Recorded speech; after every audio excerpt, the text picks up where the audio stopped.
J'avais pas prévu d'un jour adopter mon enfant, j'ai dû surtout m'adapter.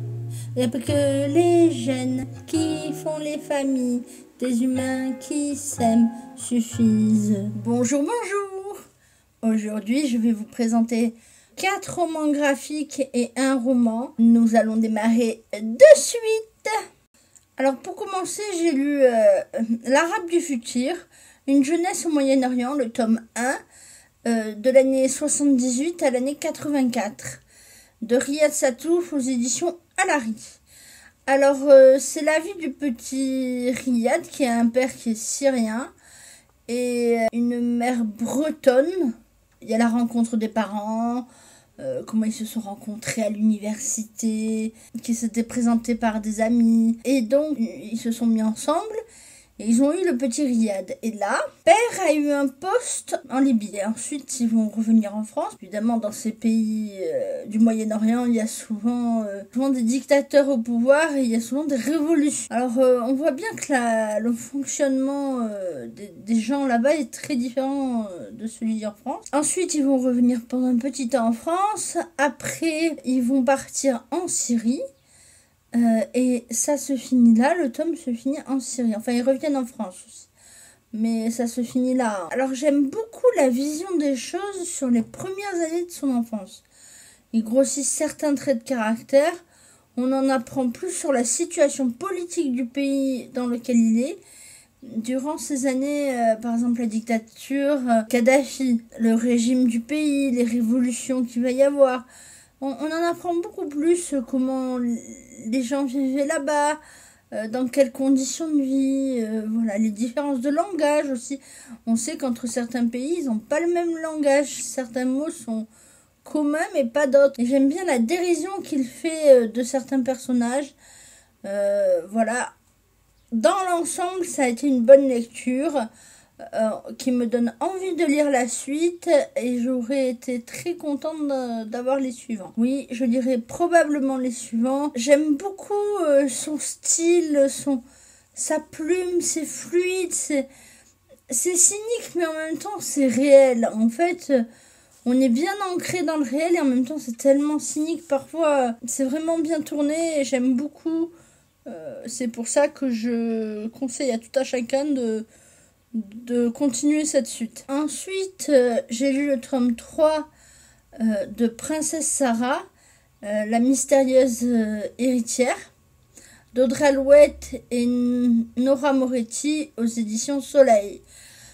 Alors dans ce tome, en fait, il y a une autre jeune fille qui a un nom similaire à Princesse Sarah et qui va essayer de se faire passer pour la jeune fille pour obtenir son héritage. Mais tout va pas se passer comme elle aurait souhaité. Et en même temps, Princesse Sarah elle a des problèmes pour trouver de la nourriture. Et donc avec Becky, elles vont essayer de trouver de la nourriture dans divers endroits parce qu'on ne les nourrit pas tous les jours. J'aime toujours autant cette série. Princesse Sarah, pour moi, c'est une BD doudou. Je veux dire, si j'ai le blues, c'est réconfortant. Je connais déjà les bases de l'histoire. J'ai pas de surprise.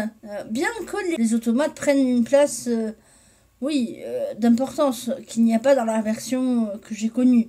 Mais j'aime toujours autant. Voilà, l'histoire monte en intrigue. Je continuerai grandement à lire la suite. Oui. Ça m'a bien amusé. Merci de m'avoir fait passer un moment agréable et de me replonger dans ces souvenirs tout doux. Voilà, merci beaucoup. Ensuite, j'ai lu Mickey et l'océan perdu de Philippi Denis Pierre et Camboni Silvio aux éditions Glénat. Alors cette aventure de Mickey est très mignonne. Il y a Mickey, Daisy et Dingo qui forent un minerai particulier pour pouvoir essayer de survivre dans ce monde. Évidemment, ils ne trouvent que ce produit très rare, que dans des vaisseaux un peu des navettes échouées, des navires qui avaient ce type de carburant et ils en trouvent très peu. Mais un jour, un scientifique va un peu retourner la situation en disant qu'ils ont gagné un concours, voilà. Et il va un peu retourner les cartes. Et là, il va se passer des choses. Alors, c'est toujours très bien, les aventures de Mickey. Les illustrations sont magnifiques. Je vous mettrai un petit encart. C'est un mélange entre Waterworld, pour moi, et Le Secret de l'Atlantique. Alors, je conseille cette BD à tout le monde. Si vous voulez lire, allez-y. Pas de restriction d'âge, rien. Vous allez passer un bon moment, ça va être fluide. Une pépite. Si vous aimez bien aussi Mickey, il n'y a pas de problème. Allez-y, foncez. Je n'ai qu'une chose à dire, bonne lecture et amusez-vous bien. Ensuite, j'ai lu Heartstopper de Alice Oseman aux éditions Hachette Roman. Alors, c'est l'histoire de Charlie et Nick. Alors, Charlie, on sait dès le départ qu'il est gay.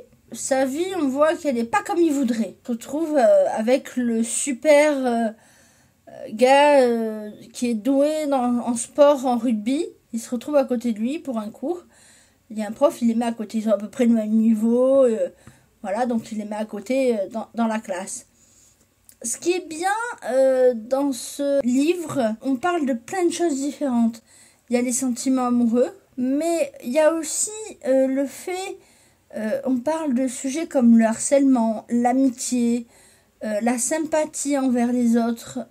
J'ai trouvé ce roman graphique sympa, malgré quelques petits défauts. Je trouve que, en fait, la vision des gays par les hétéros, on a l'air de gros connards. Je vous le dis clairement. D'abord, on n'est pas tous comme ça, premièrement. Mais est-ce qu'on est volontairement comme ça? C'est possible qu'on s'en rende pas compte et qu'on soit un peu comme ça. Moi, je trouve que c'est un peu grossi. Normal, faut faire le livre, faut faire du buzz, mais je trouve que les hétéros sont un peu dénigrés. On parle aussi de différence de genre, qu'on ne reconnaît pas quelqu'un par rapport à son genre. C'est-à-dire, on ne reconnaît pas quelqu'un soit parce qu'il est hétéro, soit parce qu'il est homo. Ça, je trouve ça bien. Pour moi, ça a été une bonne lecture, oui. Mais est-ce que j'irai sur la suite sachant vers quoi ça va aller? Parce que j'ai peur qu'on tourne en rond avec la suite. Après, ça dépend si c'est les mêmes personnages ou pas. Je lirai probablement la suite. C'est bien parce que aussi c'était pas très rapide. Alors là que ça arrive au bout de 100 ou 300 pages, et ce que j'aime bien aussi, le fait qu'il soit gay n'a pas empêché une amitié masculine. Deux garçons peuvent être amis. Deux filles peuvent être amies sans forcément être lesbiennes. Peut être amie avec un mec sans forcément être en couple avec lui. Plein de facteurs qui font qu'on apprécie quelqu'un. Et il y a aussi une autre chose, je ne comprends pas de l'engouement que ça a eu. Oui, il est bien, mais pourquoi il y a eu un engouement tel? Parce qu'on n'a pas assez de romans LGBT. Je comprends pas l'engouement que ça a eu. Pour moi, personnellement, c'est que ça méritait pas l'engouement que ça a eu. Ça casse pas trois pattes et un canard. J'ai pas trouvé ça franchement folichon. Oui, c'était sympa, hein. Ensuite, j'ai le Meurtre monde d'emploi de Holly Jackson aux éditions Casterman. Alors, c'est l'histoire de Pippa, une jeune fille de première, qui décide de prendre comme sujet de travaux pratiques pour son TPE. Le meurtre d'une fille de son lycée qui s'appelle Andy Bell et dont le tueur présumé serait Sal, qu'elle a connu quand elle était plus jeune. Alors, elle va commencer à interroger certaines personnes qui côtoient les deux jeunes de l'époque, et l'enquête va avancer de chapitre en chapitre. Alors, j'ai beaucoup aimé ce livre. Ça a été un coup de cœur. J'ai beaucoup aimé suivre l'enquête. Je trouve que l'auteur nous amène là où elle veut. Et en même temps, on n'est pas obligé de penser comme elle. On a des versions différentes peut-être de ce qui s'est passé. Bon, il y a une petite romance qu'on voit venir, c'est sûr. Mais elle est juste comme il faut. Elle est pile poil là où il faut. Moi, je trouve pas ça gênant. J'ai vraiment beaucoup aimé. Oui, l'auteur nous amène gentiment au dénouement sans que ce soit prévisible.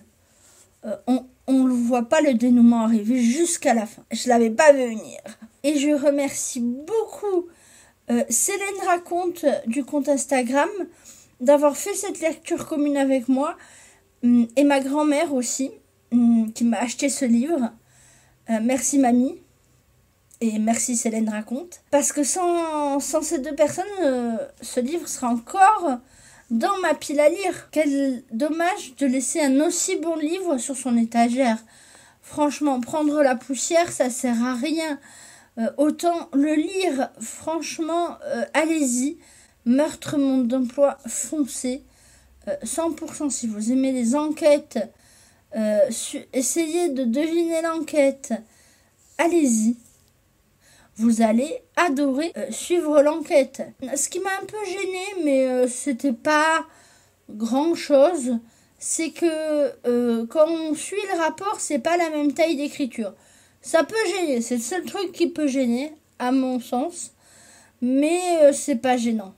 Au final, comme on avale les chapitres au fur et à mesure, ça va. On va de chapitre en chapitre, c'est fluide. Pour moi, c'est du génie. Je trouve ça merveilleux la façon dont elle a fait pour nous amener d'un point A à un point B en passant par tout ce qui se passe et nous faire digresser autant dans les pensées, ce qui se fait passer. Je trouve ça vraiment très très bien. Merci d'avoir regardé cette vidéo jusqu'au bout. Un pouce bleu, un abonnement si c'est pas déjà fait. Et à plus dans le bus. Et à bientôt pour une nouvelle vidéo.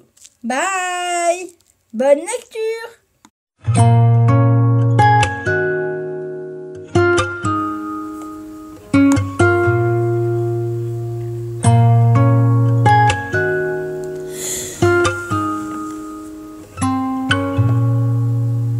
J'avais pas prévu d'un jour adopter mon enfant, j'ai dû surtout m'adapter.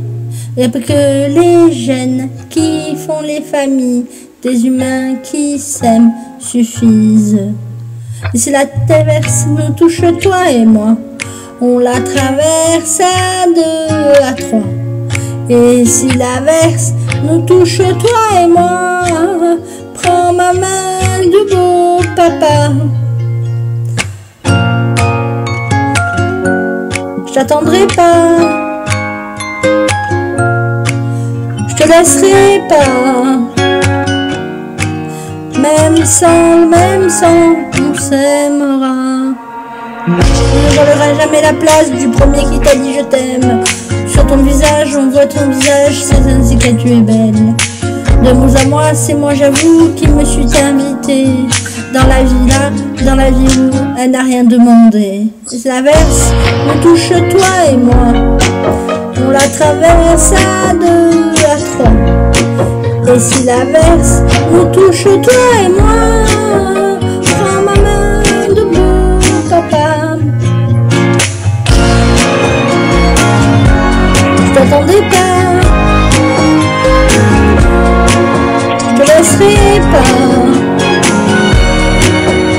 Même sans, on s'aimera.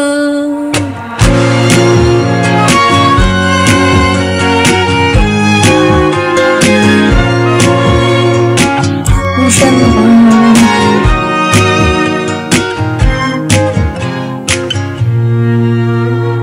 Pas prévu un jour adopté, mais en vérité nu, c'est toi qui l'as fait.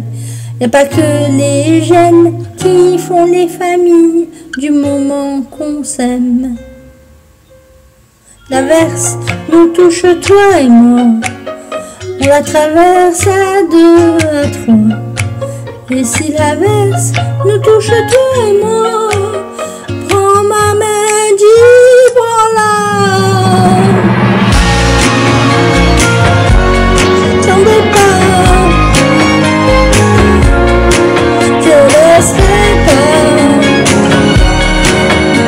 Même sans, on s'aimera.